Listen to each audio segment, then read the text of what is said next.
Hey everyone, it's me, Nat. I hope you're doing great today because today we're going to take some time for some mindfulness and some doodling. So today what I have here is one of my favorite pieces of paper to work on, which is gray. I love utilizing gray neutral background colors because it really makes those blacks and those whites really pop and calls attention to all those wonderful highlights and lowlights. So today I have a 3.1 by 5 inch piece of paper. And I actually bought this at the Zentangle store. You can get them at zentangle.com. And this is called a Phi tile.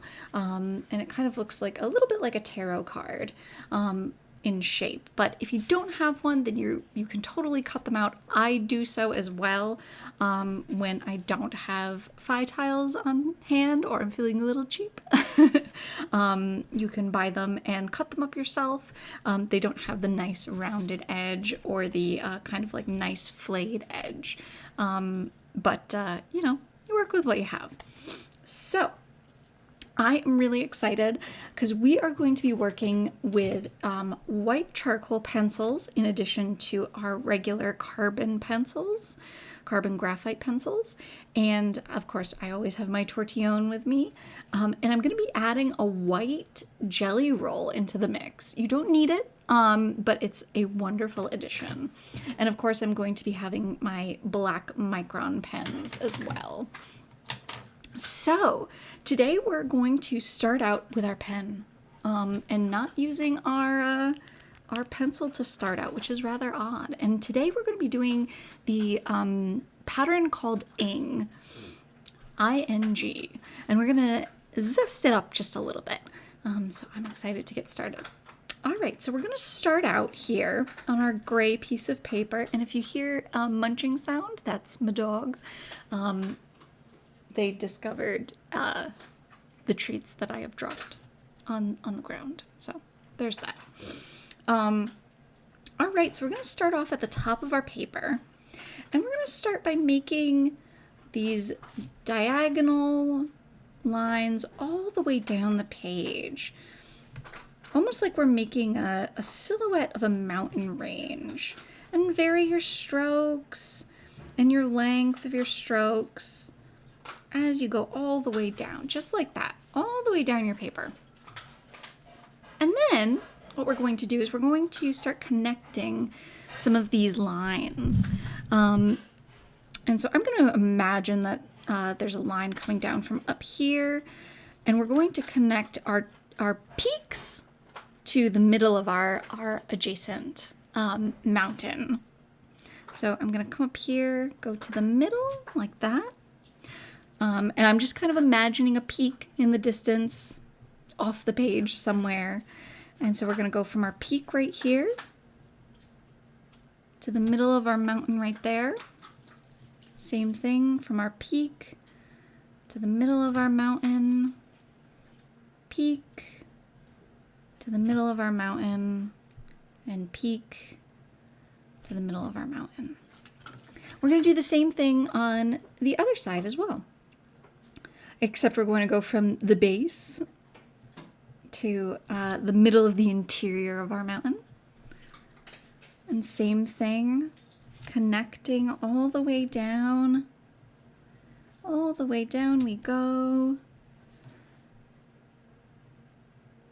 All the way down. I'm just going to imagine where that line might lead. And so now you have something that looks like folded like origami paper. It has a really unique look, doesn't it? I love that look. And then we're going to start by adding like little accents to it. It's almost, sometimes I look at this whenever I do Ing and I'm just like, oh, it's so beautiful. I just want to leave it alone. And sometimes I do. And you may choose to do that today. But I'm going to add little accents to Ing by making a C line that bows out from these middle lines from our peaks or from our bases to the middle of our little mountain ranges. And same thing, gonna add another C line on the adjacent side. So it looks like kind of a grain of rice. balancing. We're going to do the same thing. So wherever there's a point to intersecting point, we're going to create that little grain of rice all the way down from point to point, creating those nice C lines and making sure to turn our piece of paper as we go. That's always important. We want to make sure that we go with what's most natural with our arm. You know, and you might be discovering that. Oh, I hear a jingle jangle of a puppy. You want to make sure that you go with the grain, as I like to say. And you might be discovering that for the first time. Which way is the most natural for your arm to flow? Well, guess what? You're discovering something new today. That's awesome. I'm going to keep going down, always finding those points that are intersecting with my lines. All the way down, creating this series of these almost like a bunch of grains of rice are just balancing on top of one another, like ever so precariously, creating this interesting image. And this is just how we begin to understand how to build on top of really simple lines, really simple lines connecting on top of one another and just continue layering. And that's one of the things that I love about working with a neutral background like gray or kind of like slightly brown paper, is it gives you that chance to start playing around with layers and layering things on top of one another, layering different colors. As you know, it's important to keep your materials simple. Most of the time, I just work in black and white and ink with pencil. That's my jam.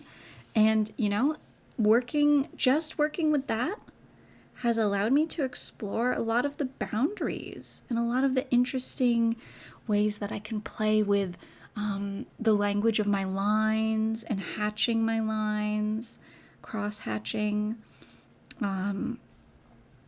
So I think that playing and keeping your materials simple is really important. I rather like it. Awesome. So we have these series of balancing grains of rice that are kind of almost like they're in the middle of almost toppling over, trying to correct themselves. And we're going to continue adding to our piece before we start to get to our shading. And what we're going to do is we're going to add what I like to call like kind of squished bubbles, almost as if they're water droplets, kind of almost bursting from in between these grains of rice that are balancing on our page. And what we're going to do in order to create that effect is wherever we have this kind of edge right here, this really hard edge, sharp edge, I should say, we're going to round it out, right like that, just round it out. And then all through the rest, we're going to follow, like we're going to redraw over this grain of rice, follow. And now we get to this edge and we swoop. We just swoop our pens and then we follow.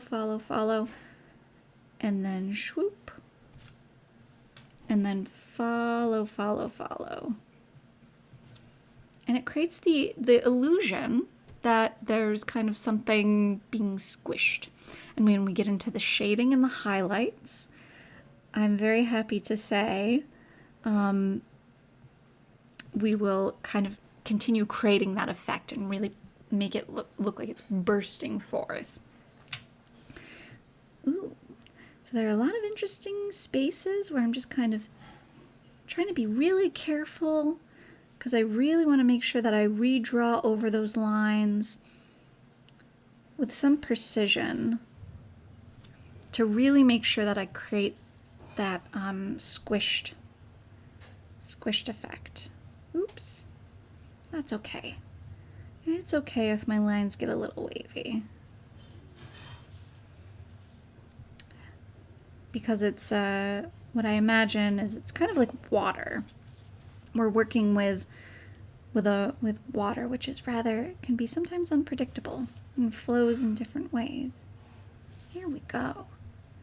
And always turning my tile to make sure that I'm getting that control. Because when you go with what's most natural for your arm, you end up also having a lot of control over your movements, or you have a feeling of more control. Because it's almost like using your dominant arm to do something. You're moving in a direction that's most comfortable and I guess is dominant for your arm.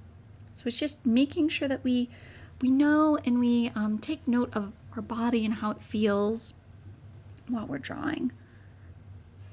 And taking advantage of what's easy, because drawing can sometimes be rather hard or difficult or challenging.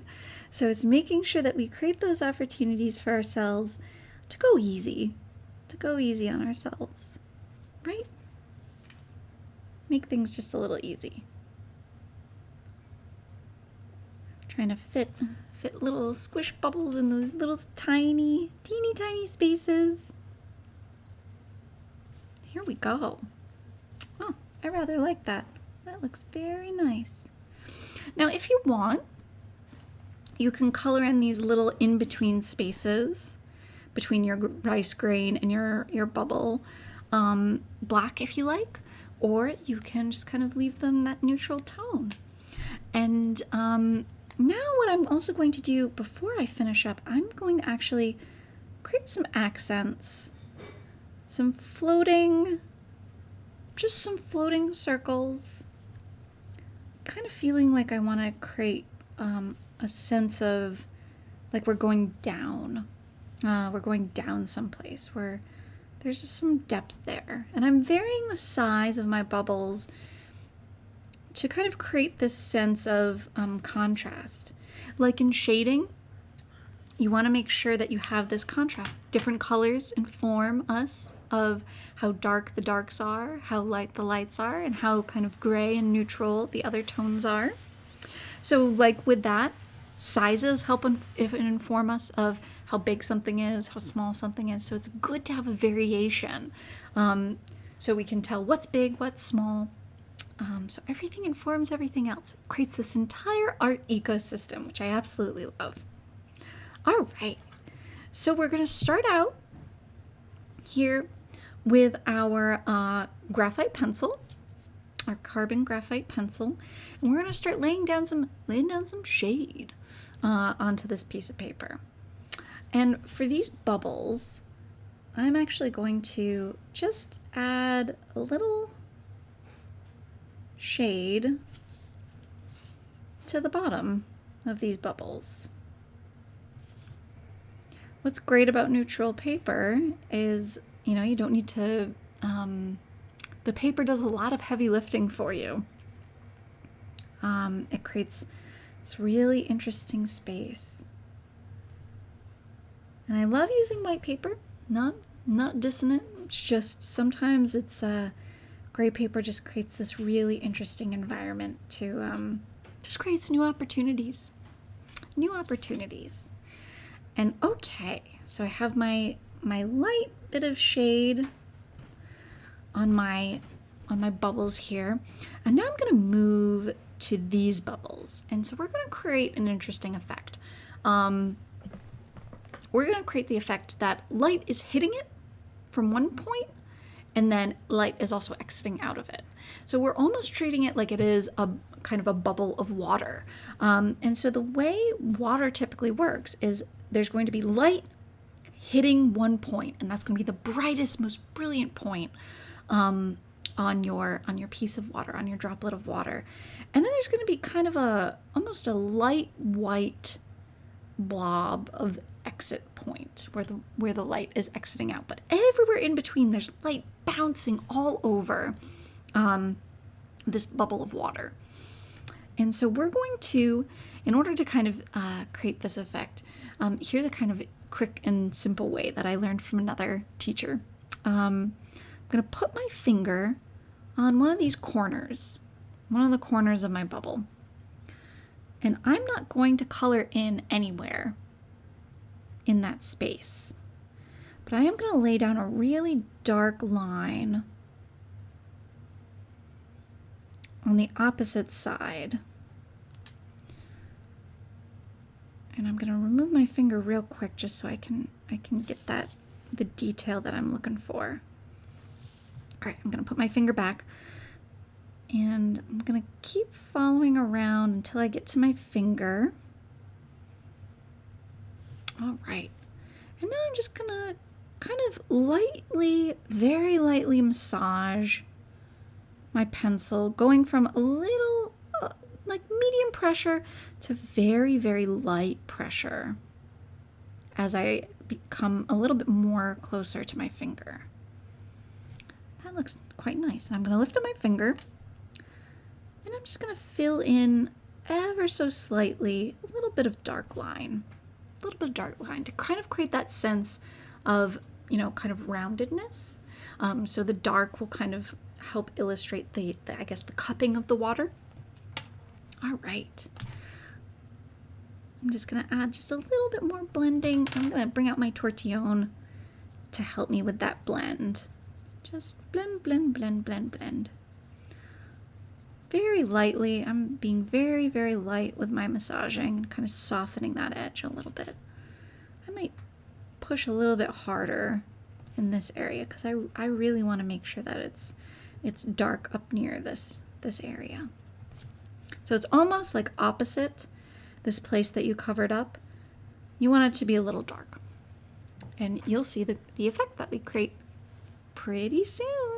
We're going to keep doing that to all of our bubbles. Same thing, putting my finger down and darkening those areas. And I'm kind of breaking my own rules right now because as you may have noticed, I prefer to kind of point my pencil to the edge of the line because I can see the edge of my pencil right there.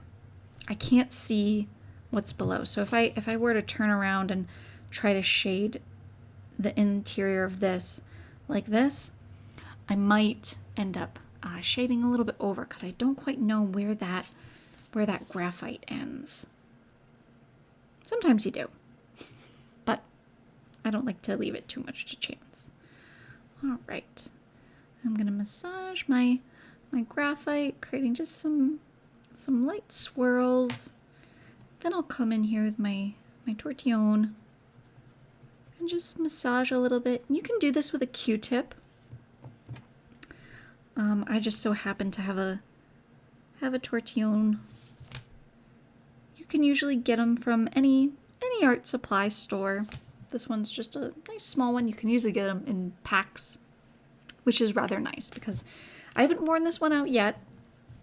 It's been a few months, so it'll last a while. All right, I'm gonna keep going.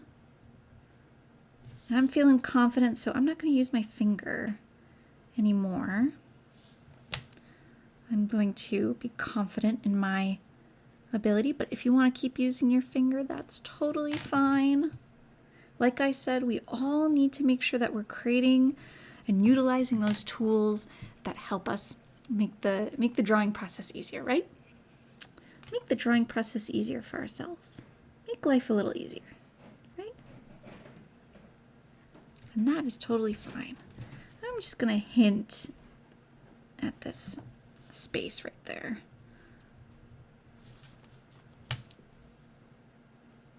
Again, making sure to make sure the point of my pencil is where I want the most detail. And sometimes I break my own rules, and that's fine. Once you start to get more and more comfortable with the materials you're using and what you're drawing, you could start breaking rules a little bit. And hey, sometimes when you break some rules, especially in art, you find some interesting things start to happen. Whether that be you learn something new or you find a new thing that you want to incorporate into your style. There's always opportunities, right? Always opportunities. every mistake means that you've come a little closer to understanding how the materials you're using works, and understanding what you like and what you don't like about maybe your style or maybe the way you did something on the paper, and that's great. You're exposing yourself to more things in art and finding out what resonates with you, right? Finding out what resonates with you. Find out what resonates with your art heart, I like to say. Finding out what sings to you and that art heart of yours, which is beautiful. It's beautiful when people find those things that speak to them. It's kind of like falling in love, right? All right. I'm almost done laying down my shade. The last thing I'm going to do is add a little bit of shade to these little rice grains. So I'm going to go off of these little dark points right there, and I'm going to kind of create this takeoff and this taking off motion. So I'm putting my pencil down and I'm kind of lifting it as I go and follow the grain of rice, these little grains. And I'm creating this kind of like flayed effect, or this wispy effect, because I want to go from that dark spot and almost create a little sense of gradient, moving from dark to light.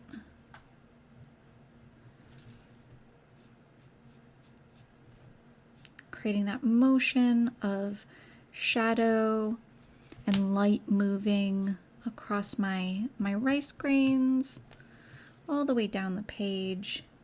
I probably should have started at the top, but it's too late now. It's fine. Sometimes when you're doing, especially when I'm doing an art piece, sometimes I like to bounce around to different parts of the piece I'm working on, because I get bored. Sometimes you get bored. You want to change it up, especially when you're working on something repetitive. You want to change it up a little bit. Do something different. Just creating that little flay. I'm not trying to cover the entire rice grain in shadow. Like I mentioned before, we want to make sure that we leave that balance. We want to make sure that we leave a little light, a little dark, a little neutral. We want to make sure we create that balance of elements, and that's fine, because my art heart is a little gothy sometimes. Sometimes it likes a little bit more dark than light, but I always make sure to have an element of light in every one of my pieces, even if it's really tiny, because then it illustrates how dark, the depth of my darkness in my pieces, which is good. Same thing when I'm feeling a little bit more bubbly and light. It's nice to incorporate just a bit of dark to make sure your viewer knows how brilliant and bright the piece is. Because without those pieces, it starts to feel flat, and the viewer can't appreciate how bright and brilliant it is, or how dark and deep it is. So you all need those things to inform one another, right? All right. So now I have all of my shadow laid down. And we can always add more later on. That's fine. And I'm going to take my, this is a white charcoal pencil. You can also just get white charcoal. And I'm going to start putting down some highlights. All right, and I think I'm going to start, with my bubbles right here. And I'm going to start by doing a really heavy press at the top, and then kind of lightening up part of the way down. Same thing, well, the little ones, I'm just going to create like a little dot. Right here, I'm just going to really lay it on thick. And then I'm just going to lighten it up and just kind of massage and circle a little bit. Same thing here. Gonna lay it down really heavy, gonna be really heavy-handed. And with these smaller ones, I'll just create like I'll just do a little dot, little dot, little dot to create that suggestion of what's happening. There we go. That actually looks pretty good. And as always, it's good to take a moment, step back from your piece, turn it while you're looking at it, and kind of get some perspective. Sometimes it's good.